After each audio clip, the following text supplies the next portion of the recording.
I'm going to, for about 40 minutes or so, take you through a real paradigm shift. And we're going to try to teach you some things that you may not have learned if you've studied any textbooks on dementia. I'm really turning things upside down here. I want to give you this quote. I think this is a great quote, a great perspective on what we need to do with dementia, and that is, the only true voyage of discovery is not to visit strange lands, but to possess other eyes, to behold the universe through the eyes of another, of 100 others, to behold the 100 universes that each of them beholds, that each of them is.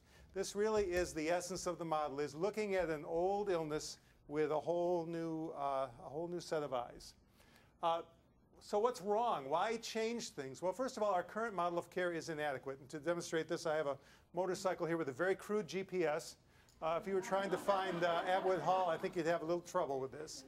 But it's not only inadequate, it's also potentially dangerous. And there's a caption that went with this picture which said that the bus driver was following his GPS, and it said, turn left here, and he didn't see the big sign that said clearance 9 feet 0 inches. So he just drove right into the tunnel. And I think a lot of times with dementia we do this. We follow these algorithms blindly without really stopping to say, is this really helping people, or could this actually be hurting people? I'd like to say that everything in my book is stuff I made up all on my own, but that's not true. We always stand on the shoulders of other pioneers, and there are a lot of people that I have listened to over the years who have helped shape my ideas. And throughout a person's journey with dementia, their self, their personhood remains intact at all times.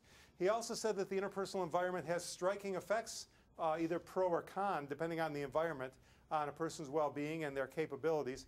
And he felt that in an environment that was actually nourishing and positive, that people could actually form new brain connections, something he called rementing.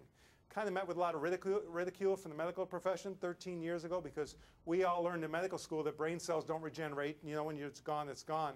Of course, now recent research with stroke survivors has shown us that maybe he was right after all. We're seeing new brain development, new connections and collateral nerves.